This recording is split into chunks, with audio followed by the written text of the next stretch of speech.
बोल दिया ब्रह्म है। यहाँ पे बेवकूफ लोगों को कंफ्यूज कर देते हैं भगवान कभी कभी।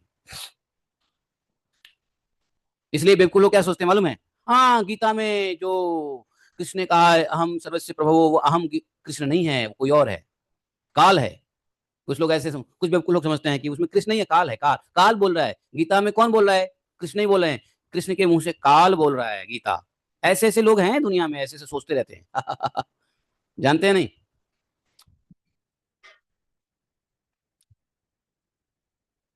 तो इल्यूजन खत्म नहीं हो सकता है जब तक भगवान का नाम जप ना करें। भगवान का नाम जप जो नहीं करता है वो भगवान की बातों को समझ भी नहीं पाएगा।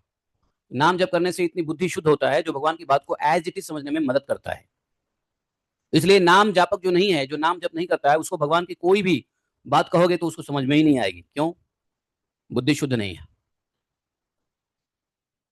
तो मायावादी लोग जो बाहर चल रहे हैं वो भगवान का नाम जाप नहीं करते हैं और गीता समझने की कोशिश करते हैं। गलत समझ के बैठ के सोचते हैं यही गीता है, और फिर गलत बात करते हैं। अब देखो भगवान ने क्या कह दिया। भगवान ने बता दिया संसार अपना परब्रह्म की स्थिति बता दिया। उसके बाद कहते हैं देखो चित्रकेतु, जब जीव मेरे स्वरूप को भूल जाता है तब वह अपने को अलग मान बैठता है।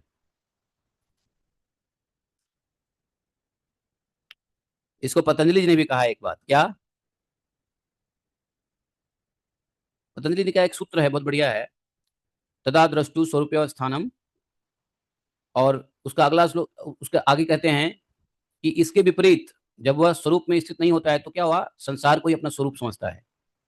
भगवान भी यहाँ कह रहे हैं कि जब वह जीव मेरे स्वरूप को भूल जाता है तो वह अपने को अलग मान बैठता है। जब अपने को अलग मान बैठता है तो संसार के चक्कर में पड़ना पड़ता है। समझे? जैसे ही जीव अपने को भगवान से अलग मानेगा, भगवान के स्वरूप को भूलेगा, वह संसार चक्र में पड़ जाएगा। जन्म पर जन्म, मृत्यु पर मृत्यु होती रहेगी, होती रहेगी, होती रहेगी। भगवान ने कहा देखो, ततः संसार एतस्य देहादेहो मृत्यु मृति। ततः संसार एतस्य देहादेहो मृत्यु मृति। जन्म पर जन्म, देहादेह मतलब जन्म पे जन्म, मृत्यु मृत्यु अर्थात मृत्यु पे मृत्यु मिलता रहता है। कब? और जब वह अपने स्वरूप में आ जाता है तो क्या होता है? तथा द्रष्टु स्वरूप अवस्थानम। जब योग करता है तो अपने स्वरूप में स्थित हो जाता है।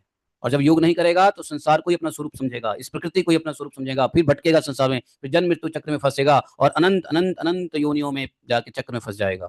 पतंजलि जी ने भी कहा है, बताओ। पहले 5-6 श्लोक में पतंजलि जी ने भी इस बात को कहा है।